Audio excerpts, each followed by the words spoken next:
नमस्कार दोस्तों, आपका स्वागत है हमारे YouTube चैनल पर। आज की कहानी है मेरा क्या कसूर। मनीष अपनी पत्नी सीमा से बहुत प्यार करता था। सीमा भी मनीष के बिना रह नहीं सकती थी।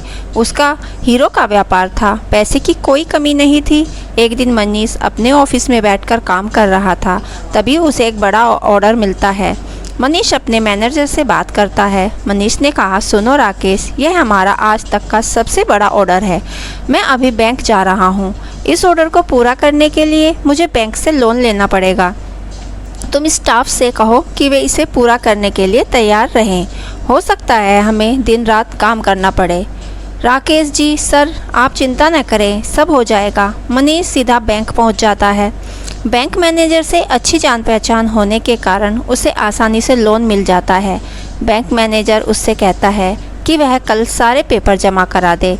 इसी हफ्ते में लोन की रकम उसे अकाउंट में आ जाएगी। शाम को मनीष खुशी खुशी घर आकर सीमा को यह खुशखबरी देता है। सीमा बहुत खुश होती है। सीमा ने कहा, यह ऑर्डर पूरा होने पर तुम मुझे बाहर घुमाने ले जाओगे?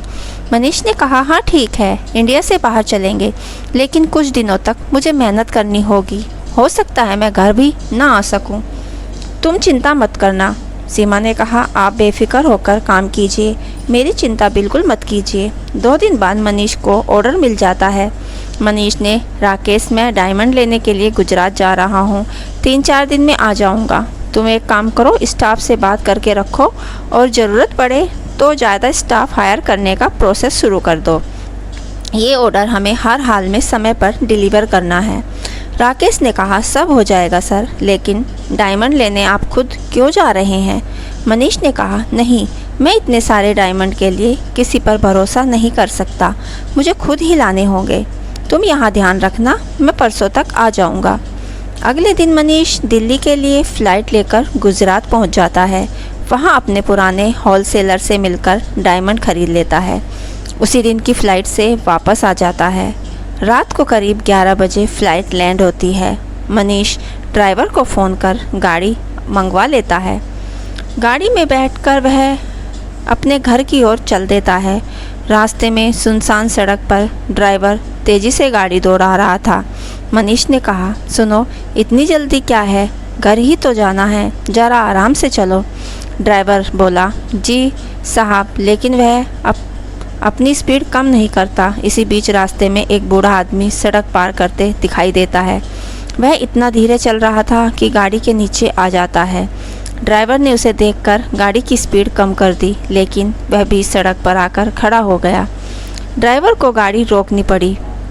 गाड़ी के रुकते ही चारों ओर से 4-5 नागपोश रिवॉल्वर लेकर खड़े हो जाते हैं और सामने बूढ़े के भेष में एक आदमी गन लिए खड़ा था। तभी गोलियों की गड़गड़ाहट सन्नाटे को चीर देती है। मनीष का सारा शरीर गोलियों से छलनी हो जाता है। सभी लोग मनीष का सारा सामान लेकर भागने लगते हैं। उनमें वह ड्राइवर भी था। ड्राइवर ने कहा, साहब आपको तो कोई नहीं जानता, लेकिन मैं साहब को एयरपोर्ट से ला रहा हूँ, मैं पकड़ा जाऊँगा। राकेश ने कहा, मैंने सारा प्लान बना लिया है, तुझे तेरा हिस्सा बाद में मिल जाएगा। फ़िलहाल तू ये 1 लाख रुपए रख और यहाँ से दूर किसी अनजान गांव में चला जा, जहाँ तुझे कोई पहचान ना सके, और अपना फ़ोन तोड़ दे। मेरे इस नए नंबर पर ही 2 महीने बाद फ़ोन करना और अखबार पढ़ते रहना। अपने परिवार से भी बात मत करना। सब सही रहा तो पूरी ज़िंदगी काम नहीं करना पड़ेगा। सीमा को जब यह पता लगा तो उसका बुरा हाल हो गया। घर में रिश्तेदारों का तांता लगा था। हर कोई हैरान था। पुलिस इन्वेस्टिगेशन कर रही थी, लेकिन कुछ भी पता नहीं लगा। रात के समय सब सो रहे थे। तभी सीमा को एहसास हुआ जैसे कोई उसके बालों को सहला रहा है। सीमा की आँख खुली, लेकिन वहाँ कोई नहीं था। तभी उसे खिड़की के बाहर एक परछाई सी दिखाई दी।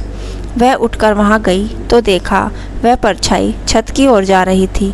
सीमा बेहोश सी उस परछाई के पीछे चल दी।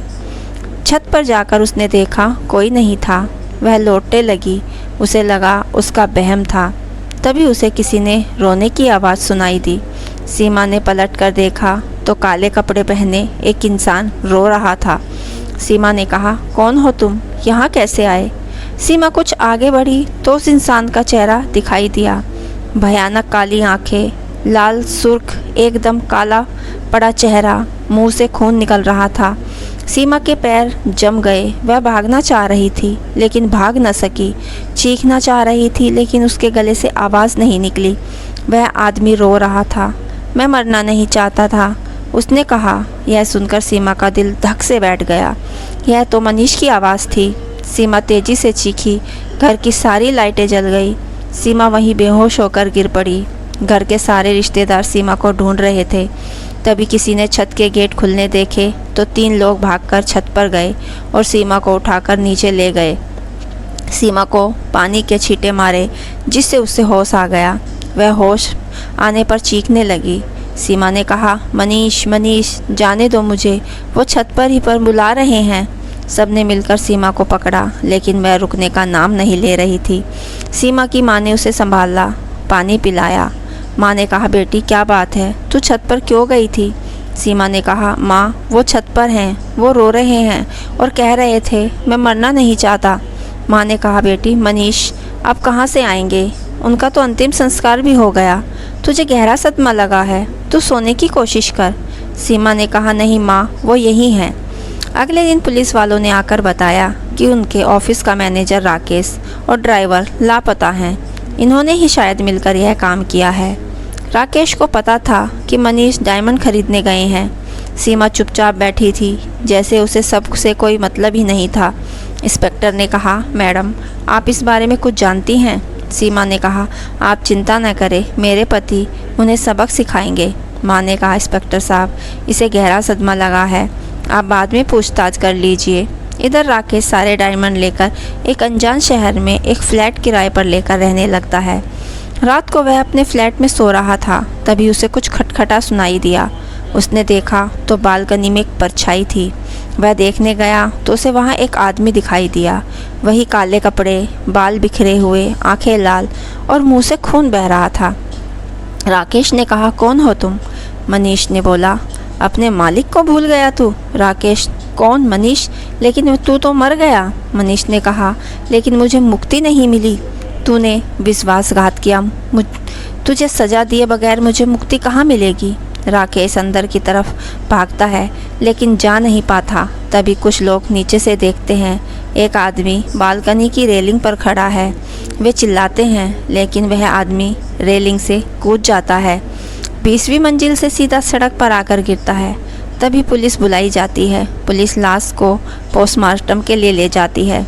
बाद में यह खबर सीमा को मिलती है कि राकेश ने आत्महत्या कर ली। उसके फ्लैट से सारे डायमंड मिल जाते हैं। पुलिस ने कहा, मैडम आपके पति कंपनी में काम करने वाले राकेश ने आत्महत्या कर ली। उनके घर से डायमंड भी मिल गए। सीमा ने कहा, उसे तो मरना ही था, अभी तो ड्राइवर की बारी है, उसे ढूंढ लो, नहीं तो मनीष उसे मार देंगे। यह कहकर वह मुस्कुराने लगी। उसकी मुस्कुराहट में मौत का पैगाम छिपा था। कुछ दिन बाद मनीष का ड्राइवर रात को सो रहा था। तभी सपने में उसकी भयानक रूप से उसे मनीष दिखाता है। मनीष ने कहा, स्पीड कम करो, इतनी भी क्या जल्दी है, मैंने तुझसे बोला था। ड्राइवर उठकर बैठ जाता है। वह अंधेरे में डर के बाहर आ जाता है। सड़क पर तभी सामने एक कार तेज़ी से उसकी ओर आ रही होती है। ड्राइवर तेज़ी से सड़क पर भागने लगता है लेकिन वह कार तेज़ी से उसे टक्कर मार देती है। सड़क पर तड़पने लगता है। तभी उसे मनीष दिखाई देता है, उसी भेष में। मनीष ने कहा, मेरा क्या कसूर था? ड्राइवर ने कहा, मुझे माफ़ कर दो साहब, पैसे के लालच में अंधा हो गया। मनीष मुस्कुरा रहा था। कुछ देर तड़प कर वह मर जाता है। अगले दिन सीमा को ड्राइवर की खबर भी मिल जाती है। उसी रात सीमा छत पर जाती है। सीमा ने कहा, मनीष तुम कहाँ हो, मुझे भी साथ ले चलो। मनीष ने कहा, नहीं सीमा, तुम्हारे आगे पूरी ज़िंदगी पड़ी है। सीमा ने कहा, मैं भी तुम्हारे पास आ रही हूँ, तुम्हारे बगैर सब बेकार है। मनीष ने कहा, सीमा ऐसा मत करो, बस एक अरमान रह गया, तुम्हें घुमाने ले जाना था। सीमा ने कहा, चलो दोनों साथ चलते हैं। यह कहकर वह छत से कूद जाती है।